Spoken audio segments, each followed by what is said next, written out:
They concluded after the 3-year study that we were dealing not with one group, we were dealing with at least 4 separate groups.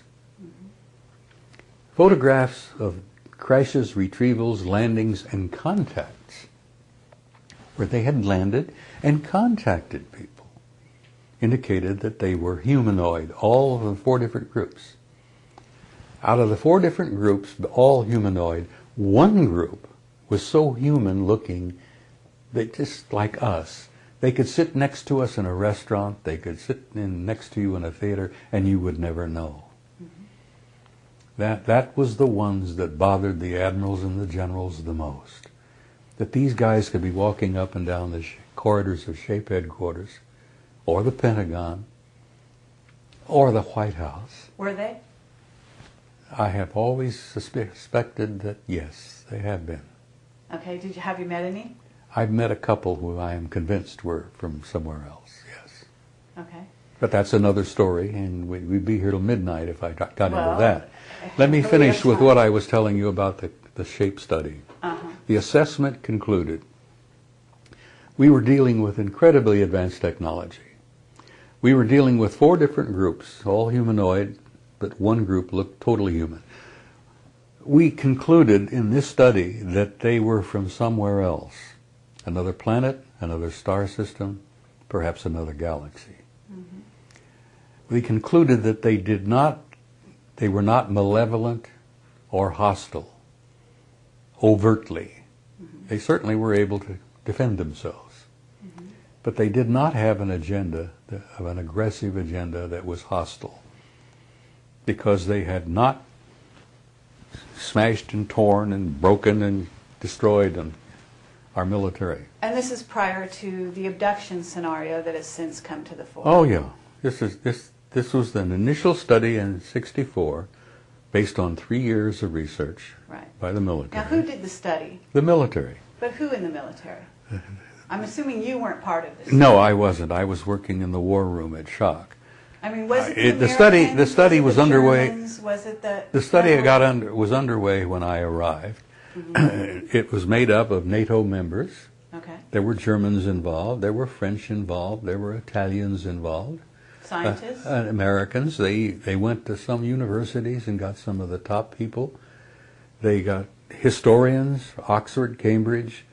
They got physicists from several of the top universities in Europe. It was a thorough study. Was it signed by in other words, did they sign off on the study? Do you have names? The individuals who contributed to it, the bits and pieces, would put initials to, what their particular part to it. That you would have anthropologists, historians, geologists. Okay, but do you know their names? I don't know if you're going to tell me. No, I know the names of the guys that I was with at SHAPE headquarters who read the damn thing and signed off on it, yes. Okay, but what about the ones that worked on the individuals, I never kept those names because, as I said, this was classified. If I had ever been caught with a piece of paper from this study, I could have gone to jail. But someone you were working with gave you this to read. No, I'll tell you how that happened. One morning, 1 or 2 in the morning, we were on these long shifts. I'm bored to death. The coffee was so black you couldn't drink it. The phones are not ringing. The telegraphs were not going off. It was boring as hell. It happens a lot. The old story is military life is 99% boredom and 1% total disaster, total terror. But we were going through the 99% boredom, And I'm sitting there nodding off and read old newspapers, magazines, and all.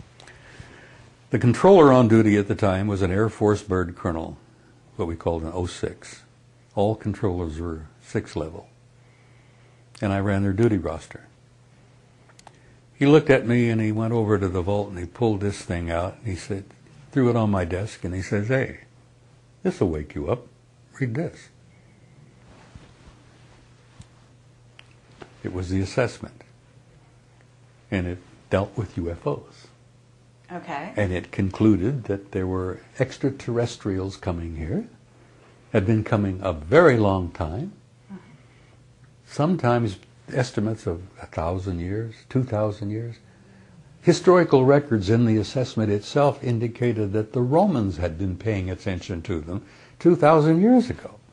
So I'm going through this thing, and history was one of my majors when I was in college. Good God, this is dynamite. The more I read, the more I wanted to read, and I went through the whole damn thing. And then later, every time I was on duty in shock, I would go over to the vault, pull it out, go through it again. So did you have conversations with your we had limited conversations because you could not discuss classified material outside of shock because there were too many ears. Sure. We were having a problem in those days, and let me give you another little side bit here of history. We were in the middle of a vast French spy ring, which, if you really want to do the follow-up on that, you get a book by Leon Uris called Topaz. Oh, cool. Yeah. It was made into a movie. That's right. Uris laid it out. This was a French spy ring was going on in Paris. I was there at the time, and we'd find French Air Force officers. We found a French general one time in the woods outside of Shape with a bullet hole in his head. Guys were jumping out of apartments in Paris. It was a major scandal. De Gaulle was the president. Okay, but what was the objective of the spy ring? The spy ring was Soviet, to find out what we knew that they didn't know. So they had been buying and paying off people all over Europe, Hungarians, French, so Germans. What has that got to do with finding the assessment? What it got to do is, as a side, is that the UFO issue, no information ever came from Washington or London to Shape headquarters on the UFO matter because of the French spy ring. Everything that came from Washington and London to Paris ended up in Moscow. So the NATO headquarters staff, the admiral, there was a British Air Marshal, Thomas Pike, was the deputy secure. Sir Thomas Pike, after the incident in February of '61, said, "We're going to have to figure what the hell's going on here. We're getting nothing from Washington or London on this issue. We ask, they don't send anything. We ask them for information and insight on these objects. Who are they? What's happening? Nothing."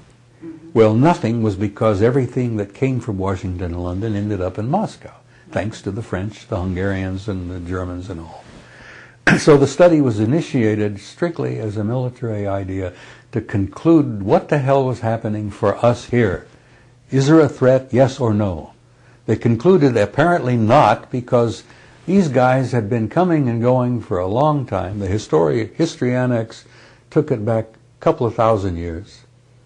The records, the photographs, the drawings, the paintings, it was unbelievable material. This was all just wild for me, you see. So are you saying that the technology that was used by Hitler and his group, some of which was brought back to the United States, was not known to the West, to the people in NATO that were doing this report? Of course not. It was highly classified. But it's a classified document. So you're saying there's classification. You have a classified document here, and then you have a classified document here, and the guys who wrote this one and have access to this one can't read that one because they don't have the need to know. Okay. Now the guys that have got this one and wrote it and read it and talk about it, they can't read this one because that's another separate classified document. There's some kind of animosity, I don't know, to this day between NATO, right, and the U.S. and... Honey, you should have seen the animosity that existed in Shape headquarters itself. Okay. It was so bad that the Greeks and the Turks wouldn't even walk on the same side of the corridor. Cyprus was an issue back then, still is. So we had Greeks and Turks snarling and frowning at each other, and we had the French. Oh, excuse me, bless their hearts. The French were a pain in the butt from the very beginning.